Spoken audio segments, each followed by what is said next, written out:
Olá, meus queridos amigos do Trica Show, estamos aqui mais uma vez para mais um episódio do nosso podcast, o 8º dessa vez. O último, se vocês não se lembram, foi sobre ídolos que dividem opiniões entre os torcedores do São Paulo. Se você não ouviu, vai lá, aproveita, ouve o do Álvaro Pereira, ouve o do Majestoso e ouve todos os outros primeiros que nós fizemos. Eu sou o Vitor Boni e estou aqui com o Luca Chialini mais uma vez. E aí, Luca, tudo bem? Salve Beboni, salve Trica Show, mais uma semana aqui, um assunto um pouco triste, mas é a realidade. Vamos lá.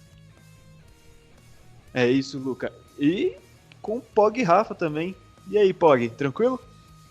Salve molecada, tamo junto aqui para mais um Trica Show. Simbora! Antes de qualquer coisa, sigam o Trica Show no Instagram, @tricashow, lá a gente posta várias coisas legais, uns quadros fazendo umas perguntas para vocês interagirem com a gente. Tem as lives que o Luca comanda também toda semana, estão tendo 2 por semana praticamente, de quase 2 horas cada uma. O Luca tá mandando muito bem no nosso Instagram comandando as lives, e agora a gente tá fazendo um pequeno quadro chamado Trica Show Informe, que a gente traz as principais notícias para vocês também ficarem informados sobre o nosso São Paulo Futebol Clube. Então sigam a gente lá, @Trica Show no Instagram, mandem mensagens, feedbacks, críticas, elogios, o que vocês quiserem, para a gente poder ficar mais pertinho de vocês. E nessa semana a gente voltou com a enquete para decidir o tema, porque no último episódio nós mesmos decidimos qual seria o tema. E a votação foi bem acirrada, mas, como vocês sabem, nosso tricolor teve uma grande fase, iniciando em 2005, ganhando o Paulistão, ganhando a Libertadores e o Mundial, e depois disso ganhou o Tri-Hexa brasileiro em 2006, 2007, 2008, o único clube a realizar esse feito na história do futebol brasileiro. Depois disso, o tricolor passou a ser chamado de soberano, apelidado de soberano por seus torcedores, por seus dirigentes. Mas a soberania acabou e o São Paulo sofre com um jejum de títulos, tendo ganhado o último em 2012, a Copa Sul-Americana. E é isso que a gente vai discutir hoje. O que aconteceu? Como ocorreu essa queda do São Paulo a partir do soberano, a partir do tri brasileiro, e por que tá assim hoje? Eu quero começar propondo para vocês exatamente essa questão do apelido. Ao meu ver, um dos fatores principais para o momento que a gente está vivendo foi a soberba que cresceu, que se enraizou tanto na diretoria são paulina, tanto no clube São Paulo, como nos torcedores, a partir exatamente desse apelido soberano. O São Paulo deixou de ser o clube da fé para se tornar o soberano, e eu acho que isso foi um dos principais motivos, talvez não um dos principais, mas um início da fase sombria que o clube vive hoje. Você concorda comigo, Luca? Então, Boni, eu concordo sim, mas eu acho que tem diversos outros fatores, porque querendo ou não, essa soberania foi conquistada, né? Claro, claro, aí, mas vamos passar por esses fatores ainda. Continua. E aí, a soberba é um negócio meio que eu acho que viria, porque se você for ver, desde a década de 80, 90, os anos 2000 ali, São Paulo ganhou de tudo um pouco. Ganhou Brasileiro, ganhou Libertadores, ganhou Mundial, ganhou Paulista, ganhou Rio São Paulo, ganhou tudo. E aí acho que foi um pouco do movimento natural das coisas, mas não que isso seja certo e com certeza acabou prejudicando. Mas eu acho que a soberba é o menor dos fatores dos que a gente vai discutir nesse episódio. E o que você acha, Pog? Eu acho que é um dos principais fatores, sim. Para mim, não veio problema a torcida criar essa soberba de soberano, ainda mais na época que o São Paulo estava vivendo, que era um título atrás do outro, e torcedor é aquela coisa, né? é apaixonado, torce pelo time e se empolga quando o seu time tá indo bem. Então, eu acho que o problema da soberba é quando isso se passa para os dirigentes e para os jogadores. No caso do São Paulo, não teve soberba por parte dos jogadores, mas eu acho que sim por parte da gestão do time, que não levava a fé que as coisas pudessem chegar onde chegaram, porque era o São Paulo. E aqui estamos em 2020 com um time há 8 anos sem conquistar um título. Como o Luca apontou, com certeza isso não é a única explicação. Mas eu vejo que se você deixa de ter humildade, você acaba se deixando levar por essas conquistas que vieram no passado, mas que não vão te sustentar no futuro, e você acaba ficando para trás. E hoje eu vou dar um exemplo, eu vejo isso acontecendo com o Flamengo. Eu vejo isso acontecendo com o Flamengo, acredito que, pelo que eu observo, tanto os torcedores como a diretoria estão trilhando esse caminho com menos tempo de sucesso que o São Paulo teve. Que o Flamengo, por enquanto, né, teve 6 meses de um futebol espetacular para o nível que o Brasil está ultimamente.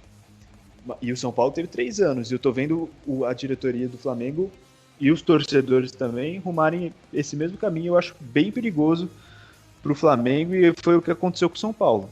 Não, então, Boni, é um bom exemplo, principalmente porque foi num período curtíssimo, né, do Flamengo, mesmo eles tendo ganhado tudo, né, menos o Mundial, que o São Paulo ganhou, mas aqui no Brasil não dava nem para comparar, e continua não dando para comparar o elenco deles com o dos outros, para mim, pelo menos. Mas eu acho que uma coisa totalmente diferente do que o São Paulo teve, que é a gestão. Acho que eu já estou até invadindo o que você ia falar, mas eu acho que não pode desassociar, porque para mim o principal problema do São Paulo que acarretou nessa perda da soberania foi a gestão que a gente teve, que no Flamengo eu não vejo isso. Eles fecharam um patrocínio, inclusive, essa última semana, que é surreal para os dias atuais e não dá para comparar para mim, pelo menos. Assim, só estou apontando uma semelhança porque eu vi que a situação era um pouco parecida, da postura que os torcedores e os envolvidos na direção do São Paulo tinham à época, depois do tri brasileiro, e as que do Flamengo estão tendo agora. Mas você realmente adiantou o segundo tópico da nossa discussão, que é a gestão. E até em uma live com você mesmo, Luca, a Flavinha falou que mesmo com uma gestão ruim, é possível ganhar títulos. E citou o Corinthians como exemplo. Então, qual que é a parcela de responsabilidade das gestões do São Paulo nesse período de seca? Então, eu acho que com gestões ruins dá para ganhar título. Mas para isso, às vezes, tem alguns fatores. Ou você tem a identidade, que a Flavinha mesmo discutiu, ou você tem um craque em campo, como, por exemplo, a gente pode lembrar de Neymar e Ganso. Mas o São Paulo faz muito tempo que não tem nada disso.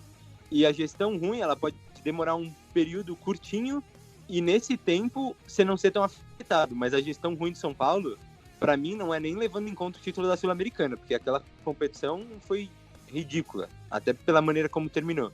Mas sim. E eu não considero um título de expressão, até como eu falei nos episódios anteriores. E para mim é desde 2008. Desde lá, tudo bem, a gente ainda brigou um pouco depois, mas aí vem aquela gestão que foi a maravilha. Então, são 10 anos, vamos colocar aí pelo menos, de tragédias e mais tragédias envolvendo todos os setores de gestão. Desde o marketing até a diretoria que faz contratação, que aí passa para o time. Eu acho que é meio que uma bola de neve. Pô, e você, Pog? Então, o que acontece é que o São Paulo ele era referência em gestão aqui no Brasil. Nenhum time era tão bem arrumado administrativamente quanto o São Paulo era, tanto que tudo se refletiu em campo. E a gente não vê mais isso nos últimos anos, né? A gente vê o time se envolvendo em várias dívidas, dívidas que não são sanadas. Elas, em alguns momentos, elas chegaram a diminuir, mas já saiu o novo relatório do São Paulo, que está fundado novamente em dívidas, problemas internos que viram problemas públicos, como, por exemplo, a saída do Rogério Ceni, que foi mais por desavenças lá dentro do que pelo futebol que o time jogava. Então, toda essa bagunça administrativa se reflete dentro do campo. Falta de título, brigas para não ser rebaixado. Quanto o São Paulo que sempre, que ainda, né, se orgulha de nunca ter sido rebaixado, mas nos últimos 10 anos, em 2 temporadas, quase que esse título, entre aspas, ia por água abaixo, porque lutou até as últimas soldadas ali para não ser rebaixado. Então, eu acho que tudo isso é reflexo de uma administração inconsistente.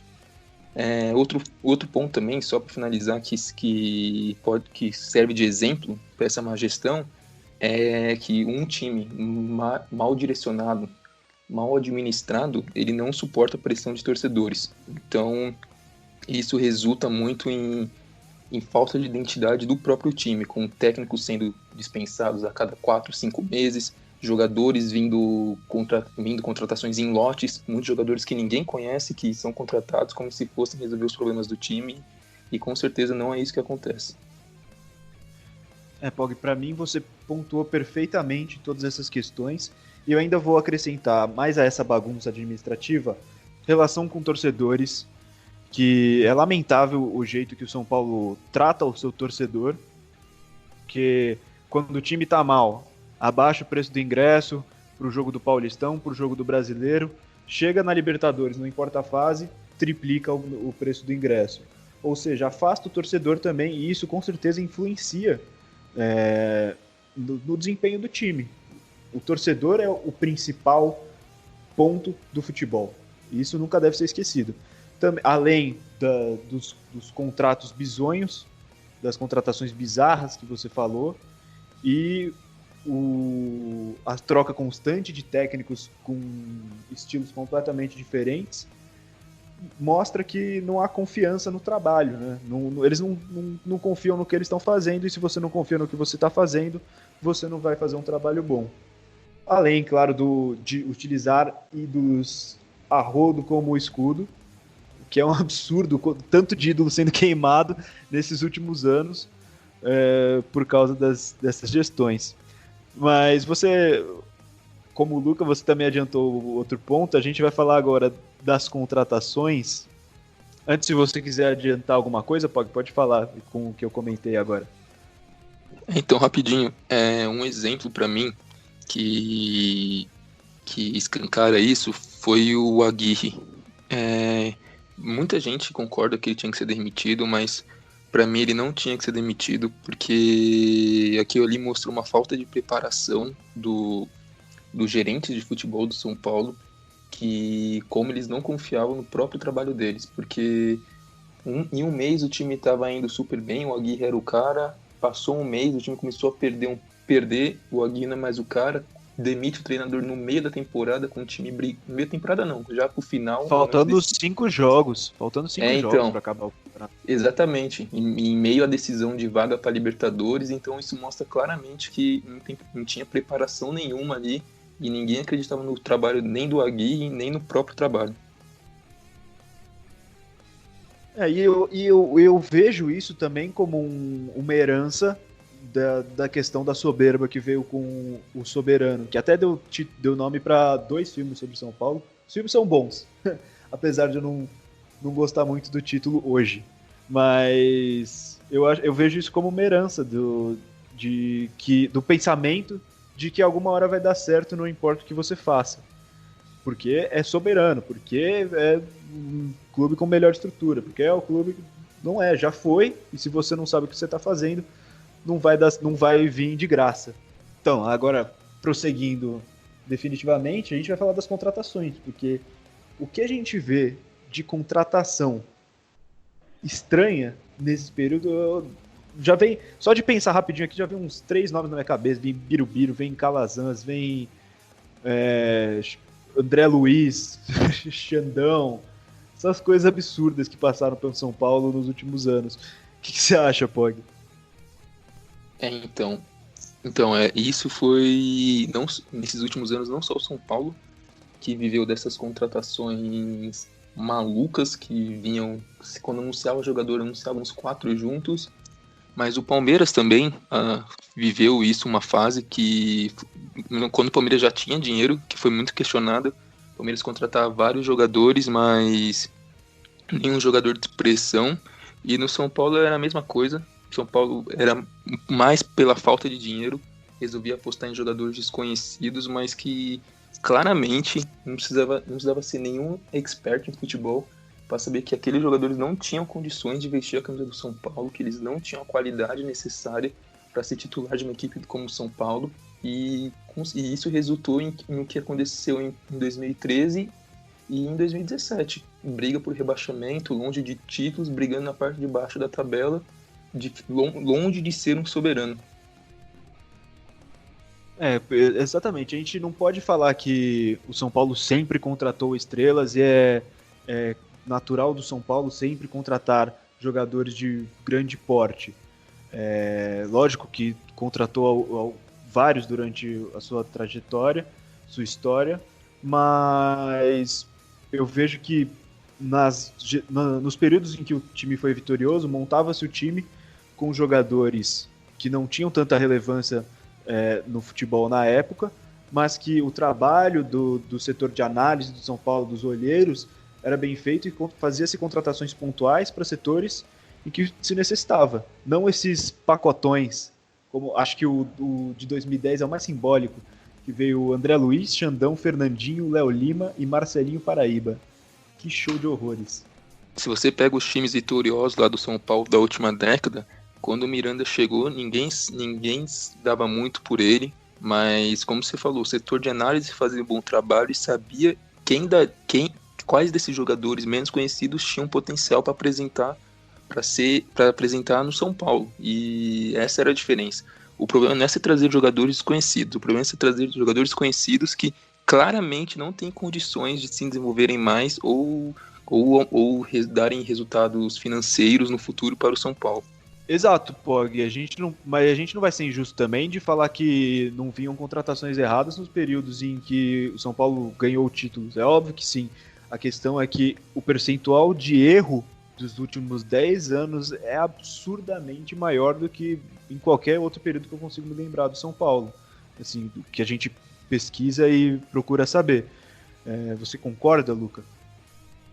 Então, Boni, eu concordo sim, porque não tá errado trazer jogador desconhecido. O Bruno Alves é um exemplo disso, né? Mas o percentual de erro é gigante. E para mim os reforços são o principal motivo dessa derrocada que a gente colocou como título. Se for pegar, por que esse ano o São Paulo estava jogando um pouco melhor, a torcida estava gostando um pouco mais e o time estava mais encaixado? Foi a primeira vez dos últimos anos que o São Paulo manteve um time, com o treinador também. A gente fez 3 contratações que foram de caras que estavam emprestados e a gente trouxe em definitivo. Mas se for pegar os números dos outros anos, eu peguei uma lista aqui desde 2009, nossa, até assusta. Em 2017, o São Paulo contratou 19 jogadores, sendo que 8 desses 19 terminaram o ano como titular. E aí você pega, no ano seguinte, nenhum deles mais está no São Paulo. O São Paulo não consegue manter um time de um ano para o outro, que prejudica muito o desempenho, sim. E são esses nomes aí que vocês falaram que, nossa, tem uns nomes aqui que eu nunca ouvi. O Alisson, o Wellington, tem uns caras que, pelo amor de Deus, o Wilder. Da onde que o São Paulo tira esses caras? Aí tem os mais conhecidos, né? Tipo, Chiesa, que também não tem como. Esses caras não ajudaram em nada. E além de 2017, nos anos seguintes foram 12, 13 contratações. É o São Paulo gastando dinheiro, que como o Pop falou, não vai retornar, e você não mantendo um time competitivo por alguns anos. Para mim foi o maior acerto, finalmente, da diretoria para esse ano de 2020. Exatamente. Se a gente for fazer a gente um dia vai fazer um episódio sobre as piores contratações que a gente já viu e vai ser um espetáculo. Vai durar 1 hora o episódio. tanto nome ruim que tem. Mas o que você descreveu é um ciclo vicioso. A bagunça administrativa que a gente falou agora há pouco faz o São Paulo ter dívidas.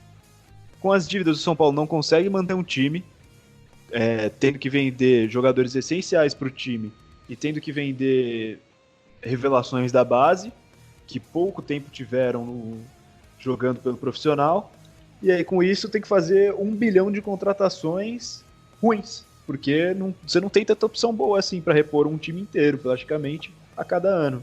E é exatamente, tá dando certo esse ano, porque manteve o time. Você ia completar com mais alguma coisa, Luca? Sim.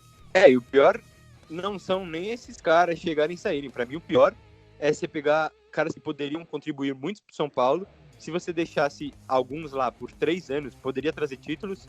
O Lucas é uma prova disso, que ficou 2 anos no profissional. Mas o São Paulo, para cobrir esses gastos, além de muitos outros que o São Paulo faz errado, o São Paulo vai lá e vende David Neres com de 10 jogos profissional. Vai lá e vende, tipo, o Lucas mesmo. Podia ter ficado mais. Foi uma proposta muito boa, beleza. Mas se ele fica mais e ganha uma Libertadores pelo São Paulo, ia ficar muito mais valorizado. O Antony, pra mim, não entra nisso porque ele foi uma venda muito acima do que eu acho que deveria ser. Mas agora tá pensando em vender o Igor Gomes, que pra mim é essencial pro time. Não faz sentido vender os caras da base sem deixar eles nem terem oportunidade no profissional pra cobrir esse gasto. É mais um erro da diretoria ainda, dessa má gestão. E isso implica também em uma má utilização da base, que a gente um dia vai fazer também um episódio especificamente sobre isso, mas acaba... esse um dia vai sair. Esse um dia vai sair. Já tá desde o começo na enquete lá e não ganha nunca esse episódio, esse tema aí. Mas eu só rapidinho, que a gente um dia vai fazer um mais específico sobre isso, mas acabar vendendo os jogadores da base muito cedo faz com que também tenha que contratar jogadores medianos, que seriam exatamente, que viriam exatamente da base, e aí não haveria necessidade de gastar dinheiro com eles, porque a base é exatamente para isso, é para você ter uma fonte de jogadores médios para compor elenco no seu clube e você não ter que contratá-los depois. As grandes revelações, as grandes promessas, os grandes craques vêm uma vez ou outra. Não é para isso a base. E aí, com isso, acaba... É tudo uma grande bola de neve. A base de São Paulo não é ruim. A gente ganha título todo ano na base e tem um puta CT. Então, só pra deixar minha indignação aí. Perfeito, pode deixar mesmo. Algo para completar, Pog? Não, só para citar rápido, eu acho que o caso do David Neres é o mais emblemático dessas estrelas que o São Paulo vende correndo, que eu não sei o motivo, porque o David Neres, ele não é um Antony da vida. O David Neres, ele é muito superior que o Antony, mas muito superior. Se ele ficasse pelo menos 1 ano no São Paulo, eu acredito que o passe dele ia ser muito mais valorizado do que ele foi tendo uma amostra de 10 jogos na equipe profissional. Então eu acho que esse é um dos grandes erros da diretoria nos últimos anos. E só para a gente relembrar também outro exemplo de má gestão, queria lembrar aqui que o nosso queridíssimo André Jardini foi demitido logo. O cara não teve nem tempo de trabalhar, o trabalho dele era ruim. Eu já sabia que ia dar ruim antes dele assumir o cargo. E isso mostra como a gestão era despreparada. Colocou ele, deixou ele trabalhando 3 meses, menos até eu acho, e já o despediu. E pra mim era claro que o Jardim não tinha estrutura nenhuma para comandar o São Paulo, principalmente nesse momento de falta de título. Exato, não era hora de colocar o cara vindo da base, não tinha por que colocar toda essa pressão em cima dele nesse momento em que há necessidade de ganhar. E você falou do David Neres, você acha que o time do São Paulo passaria tanta dificuldade em 2017 se jogadores como David Neres, Luiz Araújo, Thiago Mendes tivessem permanecido? Não ia ter passado a dificuldade que passou. Lógico que não poderia não ser campeão de nada mesmo, mas brigar na parte de baixo da tabela eu acho que não ia não. Pelo menos essas 3 manutenções eu não acho que ia. E vamos agora tocar nessa questão da estrutura, Porque a gente falou no começo que o São Paulo chegou onde chegou porque conquistou, porque era exemplo de gestão e tinha uma estrutura pioneira em vários sentidos. O CT de Cotia é pioneiro no futebol brasileiro, o CT da Barra Funda é pioneiro no futebol brasileiro, o estádio do Morumbi, um estádio desse tamanho, foi pioneiro na época que foi construído, e o São Paulo não deixou de ter essa estrutura, mas parece que enquanto os rivais se basearam no sucesso de São Paulo para chegar lá, para se modernizar, o São Paulo não fez esse caminho de volta, que foi pegar também coisas dos rivais para poder também continuar evoluindo e poder manter a soberania entre aspas, né? Você concorda, Luca? Eu acho que o São Paulo pegou esse pioneirismo, beleza. Eu sou pioneiro nisso, sou pioneiro nisso, sou pioneiro nisso, e ficou nisso. Porque depois disso, de ser o melhor em tudo, passaram-se anos e mais anos, e o São Paulo não fez nada. Além da estrutura de Cotia, que foi referência, do Refis, beleza, continuam sendo ótimos. Mas agora, junto com o São Paulo, tem outros 5, 6 clubes que são ótimos. Só que, além disso, eles têm dinheiro. Então, eles vão continuar investindo. São Paulo não tem dinheiro. Por conta dessas série de besteiras que a gestão faz. E aí, um outro exemplo, claro, é do estádio. Que fala de fazer reforma no estádio todo ano. Todo ano, no começo ou no meio, agora durante a pandemia, também fala: vamos reformar o estádio. Aí eles trocam uma luz do estádio. Essa é a reforma de São Paulo.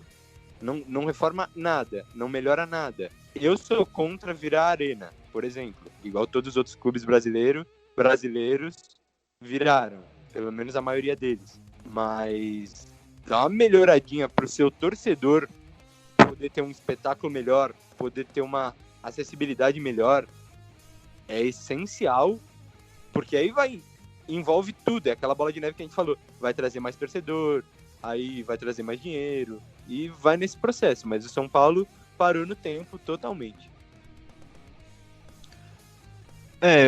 Esse do estádio até a gente ia falar depois, mas é bom que você tocou nele, porque eu também sou contra que vire arena, que derrube um estádio para construir outro. A gente até tem o exemplo do River Plate, que tem um estádio muito parecido com o do São Paulo, que é um alçapão, que eles usam muito bem, mas é bom você fazer reformas pontuais para mostrar também que você não ficou para trás, porque o nosso estádio está pago, não devemos nada sobre isso, podemos fazer o que a gente quiser com ele, mas o São Paulo está perdendo oportunidades de shows para o Allianz Parque, está fazendo um número muito menor de eventos do que fazia antes de estrearem as duas arenas, e com uma reforma você se manteria nesse mercado. Então, algumas correções pontuais no estádio, melhorias, iam ser ótimos para o São Paulo, e isso nunca sai do papel.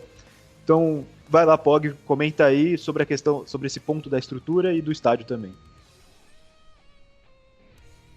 Não, então, como vocês falaram, o São Paulo, em relação especificamente à base, Refis, o São Paulo foi pioneiro em tudo isso, e para fazer um link com o que a gente estava falando anteriormente, quando você investe bastante na base, sobem jogadores de qualidade. Nem todos vão se tornar grandes jogadores, mas sobre uma porcentagem de jogadores que podem ser utilizados é bem boa.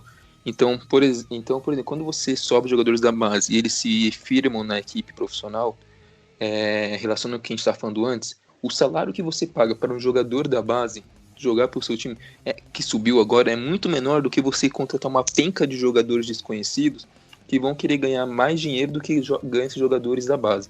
Então, aí que está a importância dessa estrutura e de como saber usá-la. Não é só ter estrutura, mas também como saber usá-la. E em relação ao estádio, o São Paulo se estagnou no tempo. Ficou parado. Foi vendo as outras equipes evoluírem. Aqui na cidade de São Paulo, Corinthians e Palmeiras, em termos de estádio, já ultrapassaram São Paulo. O Morumbi, ele carece de reformas. Colocaram 2 telões lá agora.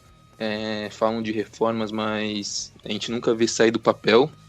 E uma das reformas que eu sou a favor, eu também sou contra vir a arena, mas eu sou a favor de uma pequeníssima cobertura ali, sabe? Para aquela galera que fica na arquibancada. Eu, como torcedor, seria muito grato por essa cobertura. Porque aquele estádio ali em chuva e frio, meu Deus do céu. Só com 10 casacos de pele para aguentar. Exatamente. Não é para... Reitero, não é para derrubar o estádio e construir um novo, mas algumas melhorias nesse sentido. Até para melhorar essa relação com o torcedor, para o torcedor ter mais conforto e para se modernizar um pouco. Pequenas mudanças, nada muito... A gente ama o Morumbi, eu acredito que vocês dois amam o Morumbi também do jeito que ele é. Não precisa mudar a estrutura por completo. Algumas melhorias para também não ficar muito atrás dos adversários nesse sentido. Se você quer cobrar R$100 no ingresso, você tem que fazer por onde. E o Morumbi, no momento, não faz por onde ter um ingresso a R$100. Vamos combinar que não tem que cobrar R$100 também, né? Senão entra toda uma questão de afastar o torcedor comum. Não, sim. sim. Isso dá muito pano pra manga pra outro episódio. Sim. Que é um exemplo clássico, é o Allianz Parque do Palmeiras, né? Que os ingressos são absurdos, mas é aquele negócio, se você quer cobrar um preço mais alto, o mínimo você quer cobrar, mas não, na verdade não deve, mas se você quer, o mínimo é você dar as ferramentas adequadas para o torcedor, dar o conforto adequado para o torcedor, entendeu? Porque você jogar lá um estádio que parado no tempo e ainda querer cobrar caro para o torcedor e assistir o próprio time, o time que ele vai apoiar, é muita falta de noção e responsabilidade. É isso, vai, Luca. E um ponto que o Pog levantou, muito bem levantado, não é nem a questão da contratação, é a questão dos contratos, que o São Paulo faz, meu Deus, é uma cagada atrás da outra. Porque se você for ver, um exemplo que até engloba Cotia com contrato e tal, é o Militão. O Militão, no meio do campeonato, que ele achou a posição dele, poderia contribuir muito com o São Paulo, ele saiu porque ele não tinha contrato. Tipo, ele não ia ter contrato no final do ano, e aí ele ia sair de graça. Aí o outro time queria ele, e aí pagou um valor irrisório, se você for comparar o que ele valia. E é ridículo isso.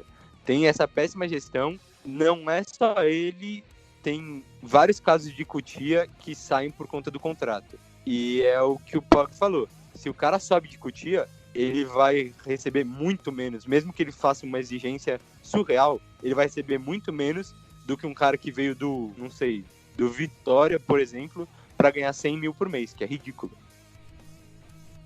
Mas esse caso específico do Militão, eu acho que foi erro dos dois lados, sabe? O São Paulo por não ter renovado antes, mas do Militão também, porque no momento que o São Paulo procurou para renovar e procurou várias vezes, ele mesmo não quis.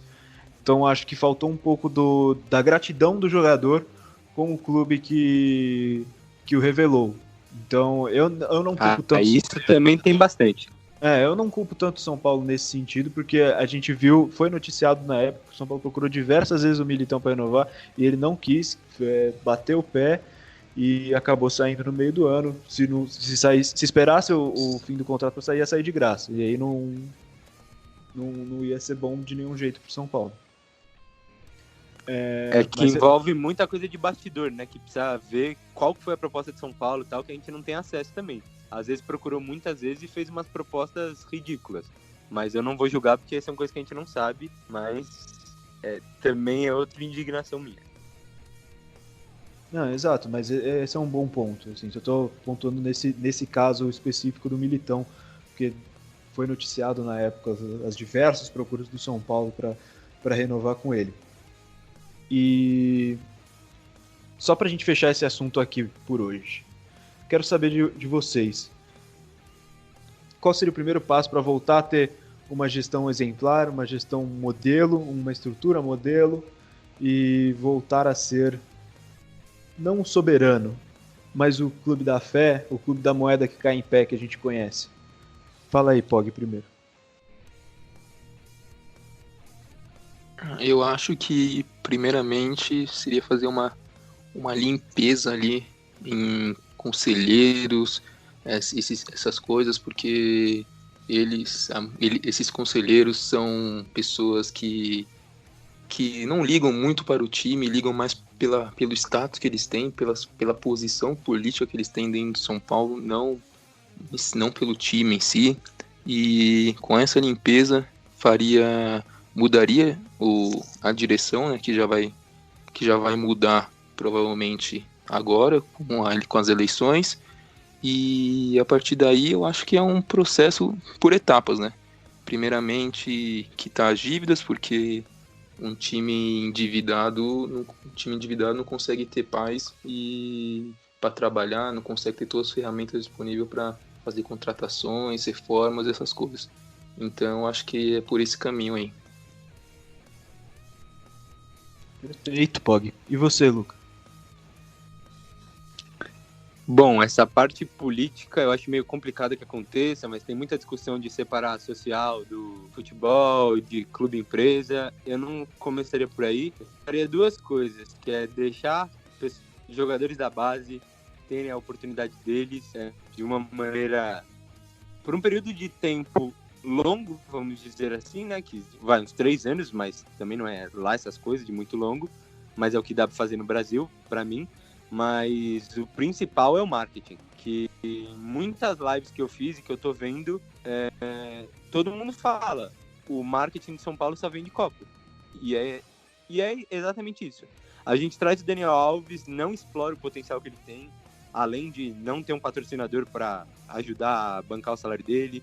Aí a gente não vende a nossa marca, tem problema do sócio-torcedor. Essa parte de gestão que envolve o marketing, que a questão do sócio-torcedor e de marketing leva um episódio inteiro para falar, porque é lamentável. Ontem eu vi uma live do Perrone com um especialista em marketing que dá vontade de chorar com o desempenho de São Paulo nessa área, mas eu arrumaria isso, porque eu acho que pode trazer muitos frutos se for bem feito. Até porque o São Paulo é uma marca, pelo menos nacional, e tem muito torcedor pelo Brasil inteiro. Então pode trazer dinheiro para pagar as dívidas, aí para trazer jogador, essas coisas todas. Boa, Luca. Para mim, essa questão toda de política é muito complicado. Teria que fazer um monte de alterações em estatuto. Então não acho que o caminho mais fácil seja por aí também. Eu mexeria nessa parte de marketing, que é um setor que poderia render muito para o São Paulo, muito mesmo, e que, como você disse, como está sendo dito em todas as nossas lives, é mal explorado, e tentaria ao máximo zerar a dívida para ir começar um planejamento vencedor de novo. Acho que o Pog falou de zerar a dívida, se eu não me engano, e acredito que isso seria um bom primeiro passo para tentar retomar o protagonismo no cenário do futebol brasileiro. É o que a gente espera. E é importante lembrar que tudo isso que a gente falou pode levar o título, e não é só o título que é bom para a torcida, o título traz dinheiro também. O pessoal sabe, a Copa do Brasil, por exemplo, está fazendo milhões. Então, não é só bom para moral e para recuperar o valor do clube como conquistador de títulos. É para trazer dinheiro também para ajudar nessa parte da dívida, que é uma questão essencial, mas eu duvido muito que vai ser resolvida nos próximos anos agora. É um casamento, tem que vir o título e tem que ter competência na direção do clube, né? Porque senão acontece o que aconteceu com o Cruzeiro, que ganhou 2 Copas do Brasil e tá aí, onde a gente sabe. Triste demais. Não pode acontecer isso com o São Paulo. Ou não, né? Ou feliz demais. Tentei ser um pouco não clubista, mas eu fiquei feliz também. Ainda mais depois do que eles fizeram com o Rogério Ceni. A gente não tem 6 pontos garantidos agora. Vamos cortar isso aí antes que a gente fique muito clubista, vai.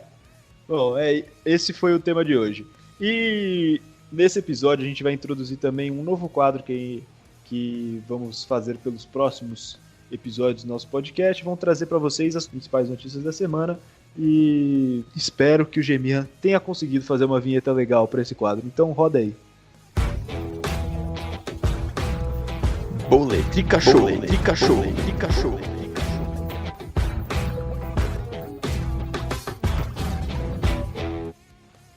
O governo de São Paulo autorizou os clubes paulistas a voltarem aos treinos a partir do dia 1º de julho. Os times vão ter que realizar todo aquele protocolo de higiene, de segurança e, inclusive, já estão realizando testes para poderem voltar. Só que ainda não há previsão para a retomada dos jogos.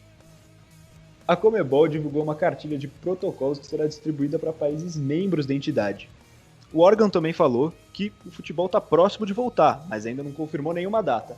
Na Libertadores, o São Paulo já disputou 2 jogos, contra o Binacional, que perdeu, e contra a LDU, que ganhou. Rogério Ceni não vai voltar para o São Paulo em 2021.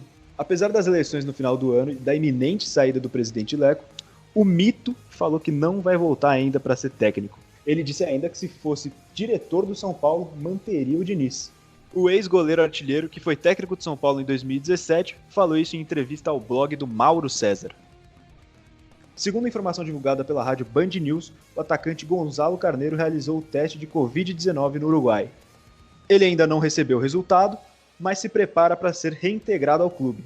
Ele tem voo marcado para o Brasil no próximo dia 27 de junho. Carneiro não joga futebol profissional desde março de 2019, quando foi pego no exame antidoping e foi suspenso. Com a saída de Antony pro Ajax, Paulinho Boia quer ter mais uma chance no São Paulo. Segundo o UOL, o jogador revelado nas categorias de base do clube pode ser reintegrado ao elenco profissional, quando as atividades forem retomadas após a paralisação devido à pandemia do coronavírus. Sem ter conquistado ainda o espaço no tricolor, ele foi emprestado para o Portimonense de Portugal e para o São Bento no último ano. Nessa temporada ele quase acertou com o Cruz Azul do México, mas foi reprovado nos exames médicos. Essas são as principais notícias da semana. Luca, quer fazer algum comentário? O futebol tá voltando mesmo, eu achando que não tem que voltar. As competições que envolvem mais de um país, eu acho que não devem ser retomadas e nem vão este ano, aqui na América do Sul, pelo menos. Mas meu destaque são por esses grandes reforços que São Paulo pode ter, né? Já que não temos dinheiro, vamos poder contar com Paulinho Boia e Gonçalo Carneiro. Maravilhoso. É isso. E você, Pog? O Carneiro é mais um daquelas contratações que até hoje não entendemos o porquê de estar no São Paulo. O grande momento dele foi a bela cavada na semifinal do Paulista do ano passado, mas até então não demonstrou a que veio. Quem sabe agora, depois desse período sabático aí, ele não tem aprendido alguma coisa. Perfeito, e com esse comentário sensacional a gente encerra por aqui. Muito obrigado pela participação mais uma vez, Lucas. 100%, hein? Seguiremos, né? 100% eu e você até quando der. Vamos aí, espero que vocês tenham gostado desse novo quadro, dessa discussão de hoje. Espero vocês nas lives da semana, que são 3, e feedbacks, comentários das nossas postagens. Muito obrigado aí. Até semana que vem. É isso, e valeu mais uma vez, hein, Pog? Valeu, Luca, valeu, Boni. Valeu pela audiência aí de mais um episódio do Trica Show. Queria deixar um salve aqui para o nosso queridíssimo Gemirra, que quando abrir a edição desse podcast terá uma surpresa para ele. E é isso, é nóis, tamo junto. É isso aí, essa semana é o Gemirra que tá na edição, hein? Então se acontecer algum erro, a culpa é exclusivamente dele. Mas... Tirou o seu da reta que você já prejudicou ele pra editar, né? Exatamente. Mas não tá aqui, tem que editar, sinto muito. Mas mais uma vez, obrigado a todos. Não esqueçam de seguir o Tricachou no Instagram, @Tricachou. Lá a gente posta todas as novidades, todos os horários das lives que o Luca tá comandando, muito boas, as informações, as notícias. E deem um feedback pra gente sobre todos os episódios, sobre o que vocês quiserem. Repito, elogiem, critiquem, falem o que vocês quiserem pra gente nos comentários, pra gente ter esse contato mais próximo de vocês. Tchau a todos e até semana que vem. Abraço. Abraço. Abraço. Abraço. Abraço.